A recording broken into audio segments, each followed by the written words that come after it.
You want the ugly truth, straight, no fluff. Here it is. The Giants had the ball on a 4th and inch. Kayvon Thibodeaux ripped the ball free from Jalen Hurts on Philadelphia's Tush Push, and then officials wiped it out by ruling forward progress had already been stopped. The stadium went from hope to silence in a heartbeat. ESPN.com. Let's pause there and put the mechanics in real terms. On a play like that, the sequence is everything. Surge, push, contact, extension, whistle. Thibodeaux says he stripped the ball before any whistle. Replays show him with the ball on the ground. The referees, meanwhile, insist forward progress was blown dead before Hurts reached out, which, by rule, makes the play dead and non-reviewable. That's the core of the anger. If the whistle comes early, the defense is robbed. If the whistle comes late, the offense can be penalized for a turnover that never should have counted. Either way, it's an officiating result that feels arbitrary to players and fans on the sideline. ESPN.com. Now the human reaction. Coach Brian Daboll stormed the sideline, threw the challenge flag, which fails because forward progress is not reviewable, and watched the Eagles score 2 plays later. Thibodeaux didn't mince words afterward. He called the ruling some bulls on the record. That's raw, in-the-moment rage, not theater. When a player publicly calls a decision bulls, it tells you 2 things. He genuinely believes the call was wrong, and that belief will ripple through the locker room. Emotionally, that's combustible, and the Giants visibly deflated after the call. ESPN.com.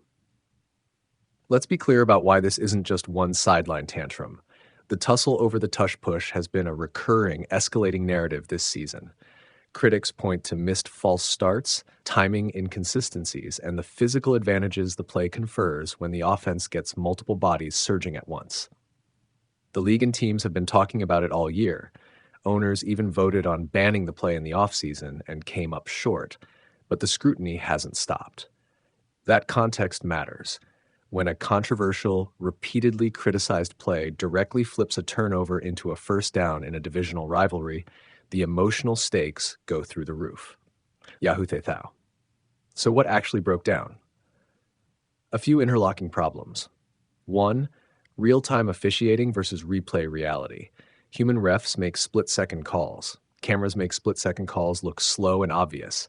When those 2 views diverge, the audience trusts slow-motion replay. Players don't get that luxury in the moment.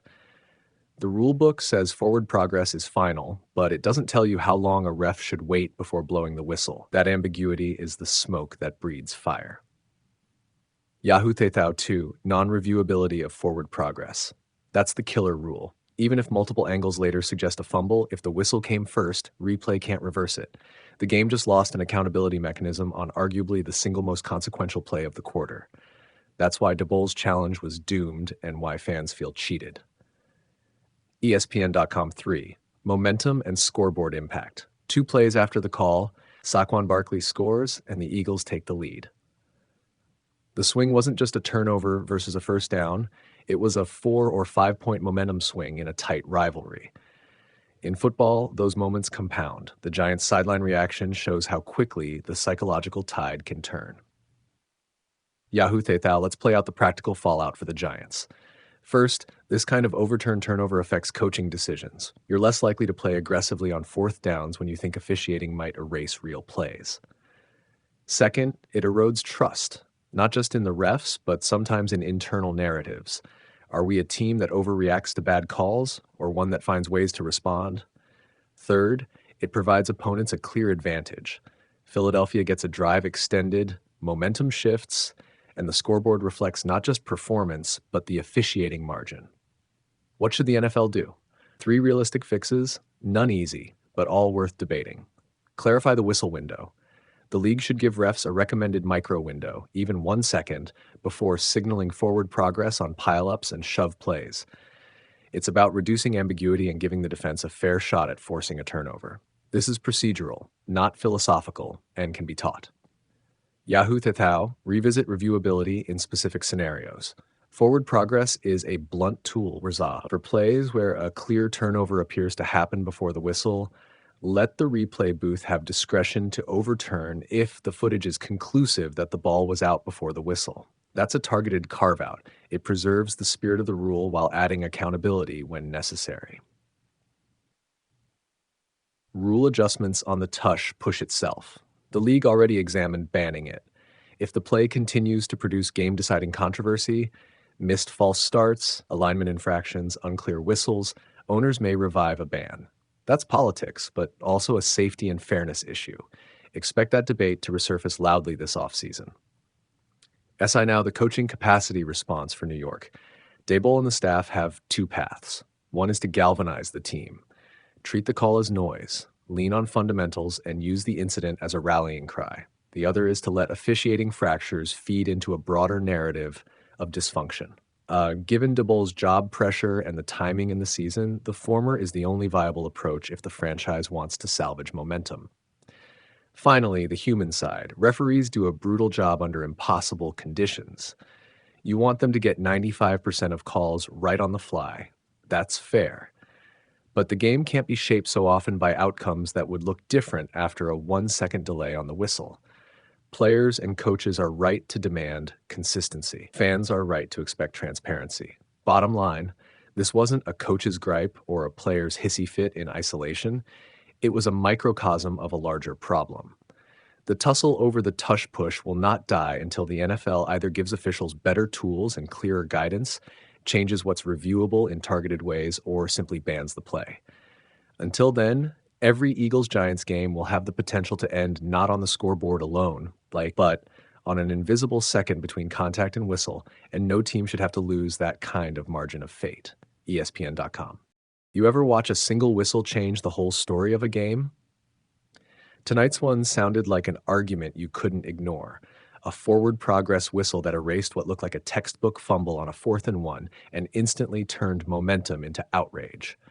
Giants defender Kayvon Thibodeaux ripped the ball out of Jalen Hurts' hands. The crowd saw turnover. The replay looked clear. The referees saw forward progress. Sounds like some bulls, to me. Thibodeaux said afterward, and that sentence landed like a mic drop in a stadium already buzzing about the Eagles' Tush Push. ESPN.com here's the skinny. On a critical short yardage play, Hurts powered forward on the Eagles' signature shove the QB run. Thibodeaux peeled through and appeared to strip the ball while Hurts was still driving. The officials blew the whistle, ruled Hurts' forward progress stopped before the strip, and the Giants' challenge failed. 2 plays later, the Eagles scored and the game flipped. Coaches, players, and fans saw the same clip and asked the same question. How did that whistle beat the hit? Yahoo Tetao. If you follow this tug-of-war between rules and reality, none of this is new. The Tush Push, a mass forward shove designed to muscle a QB across the line, has been a thorn in the league's side for years. Teams, analysts, and even owners have debated banning it. Officials have been asked to call it tight. Yet every time the play is run, the game seems to test the rulebook in real time. Missed false starts, timing gray areas, and plays where whistles land like grenades.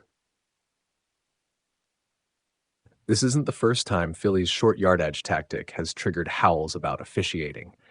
CBS Sports Now lets be honest about the rules. Forward progress is a real thing. The whistle exists to protect players from unnecessary contact when progress stalls. But what happens when the whistle happens milliseconds after a defender takes the ball? That timing problem, human reaction versus the live, messy physics of football, is the heart of tonight's fury. It's not just a bad call on a highlight reel. It's a structural mismatch between how the play unfolds and how it's governed.